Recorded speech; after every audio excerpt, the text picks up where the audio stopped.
नमस्कार दोस्तों, Balram education centre में आपका स्वागत है। आज हम कक्षा 11वीं वार्षिक परीक्षा 2022-23 विषय हिंदी के प्रश्न उत्तर देख रहे हैं। तो आप चेक कर सकते हैं कि आपने कितने नंबर के सही किए हैं। पहला प्रश्न है अपना सही विकल्प से संबंधित है। निम्नलिखित प्रश्नों में से सही विकल्प का चयन कर लिखिए। चिरागों के लिए ते था, तो इसका सही उत्तर है हर एक घर के लिए। दूसरा प्रश्न है जहाँ कारण ना होने पर भी कार्य का होना बताया जाए वहाँ अलंकार होता है, तो वहाँ पर विभावना अलंकार होता है। तीसरा प्रश्न है अपना सोने का किला किसकी रचना है, तो सोने का किला सत्यजीत राय की रचना है।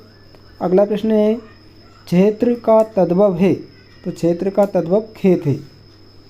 अगला प्रश्न है मधुबनी चित्रकला किस प्रांत की है, तो इसका सही उत्तर है मिथिला।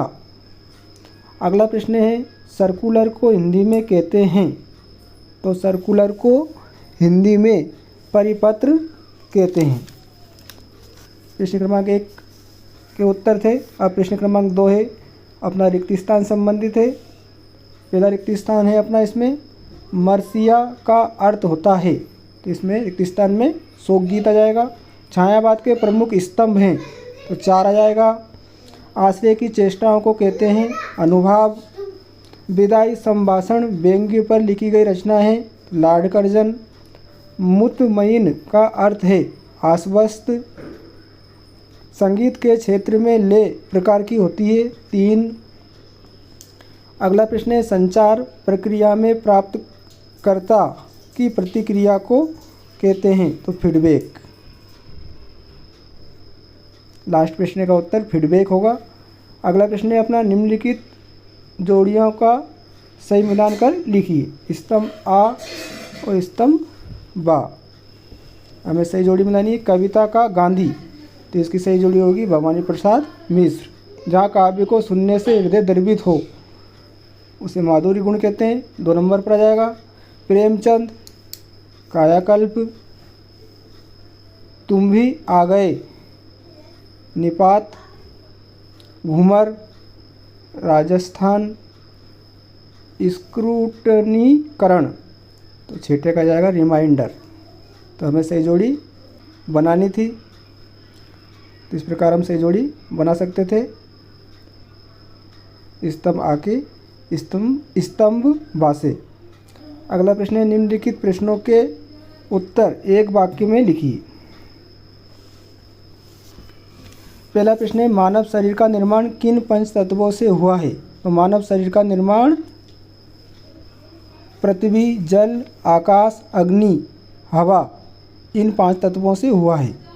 दूसरा प्रश्न है अनुभाव के कितने प्रकार होते हैं, तो अनुभाव के 4 प्रकार होते हैं। तीसरा प्रश्न है भारत मित्र के संपादक कौन हैं, तो भारत मित्र के संपादक पंडित हरमुकुंद शास्त्री हैं। अगला प्रश्न है द्विवेदी युग के प्रवर्तक का नाम क्या है, तो द्विवेदी युग के प्रवर्तक का नाम महावीर प्रसाद द्विवेदी है। अगला प्रश्न है विभाषा किसे कहते हैं, तो विभाषा का क्षेत्र बोली की अपेक्षा विस्तृत होता है। यह एक प्रांत या उपप्रांत में प्रचलित होती है।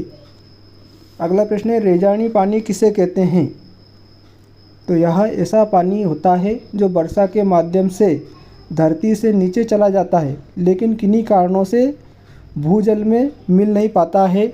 इसे ही रेजानी पानी कहते हैं। निम्नलिखित कथनों में से सत्य असत्य छांटकर लिखिए। पहला है अपना पास पंजाबी साहित्य के कवि हैं, तो यह सत्य है।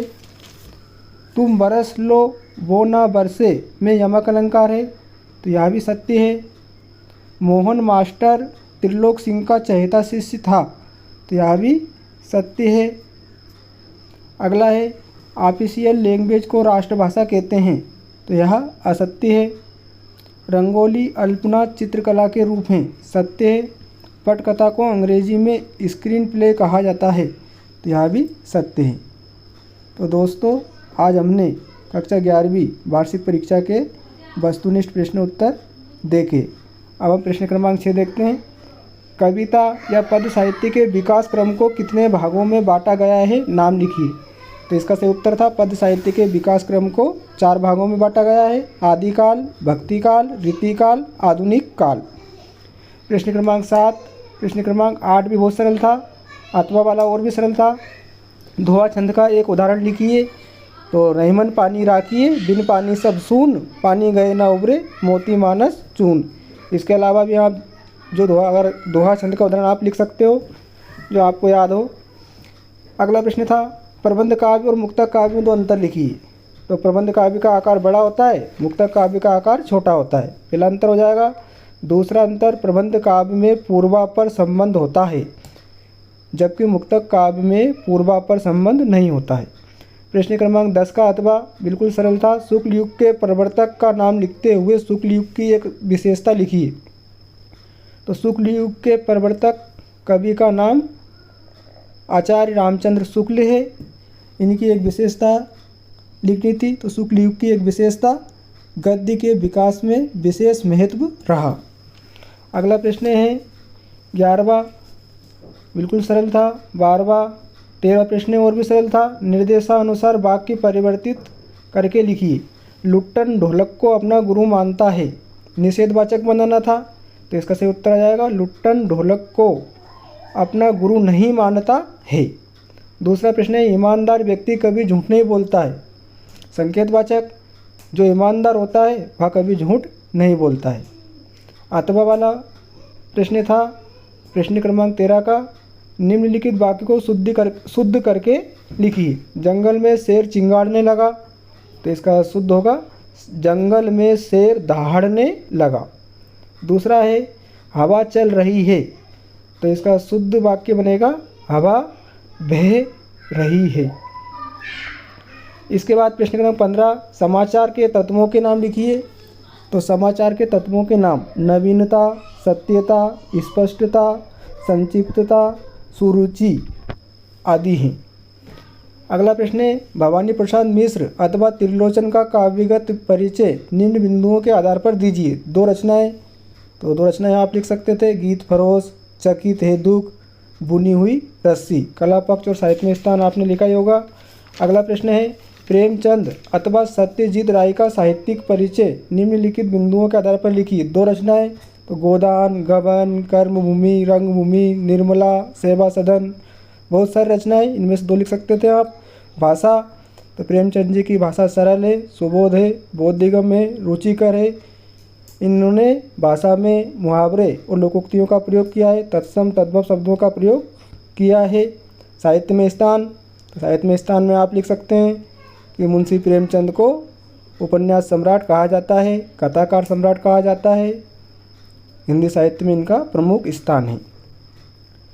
प्रश्न क्रमांक 18 निम्नलिखित विषयों में से किसी एक विषय का भावपल्लवन कीजिए। प्रश्न क्रमांक 19 निम्नलिखित अपठित गद्यांश काव्यांश को पढ़कर नीचे लिखे प्रश्नों के उत्तर लिखिए। आपने लिखे ही होंगे। मनुष्य के लिए जीवन उत्सव कब बनता है? तो मनुष्य के लिए जीवन उत्सव तब बनता है जब वह साहस और हिम्मत और जिंदा दिली से जीता है। उपयुक्त गद्यांश का शीर्षक लिखिए। तो शीर्षक जीवन आ जाएगा। संतोष शब्द का विशेषण लिखिए। तो संतोष शब्द का विशेषण संतुष्ट हो जाएगा। प्रश्न क्रमांक 20 पद्यांश था। प्रश्न क्रमांक 21 गद्यांश की व्याख्या संदर्भ प्रसंग आपको लिखनी थी। प्रश्न क्रमांक 22 में आपको नगर निगम नगर पालिका अध्यक्ष को नियमित सफाई न होने पर एक शिकायती पत्र लिखिए। बिल्कुल सरल था। प्रश्न क्रमांक 23 में आपको रूपरेखा सहित निबंध लिखना था। जीवन में खेलों का महत्व, जल ही जीवन है, वर्तमान समय में कंप्यूटर की उपयोगिता, विद्यार्थी और अनुशासन, बुजुर्गों की समस्या। तो आज का पेपर बहुत ही सरल था। तो आप अपने वस्तुनिष्ठ प्रश्न और जो भी प्रश्न आपको बताए हैं उन्हें आप मिला सकते हैं, चेक कर सकते हैं कि आपने कितने नंबर के सही किए हैं। वीडियो आपको अच्छा लगा हो तो वीडियो को लाइक करें, वीडियो को शेयर करना ना भूलें। वीडियो को अधिक से अधिक शेयर करें।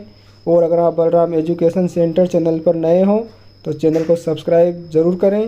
वीडियो को अंत तक देखने के लिए बहुत बहुत धन्यवाद।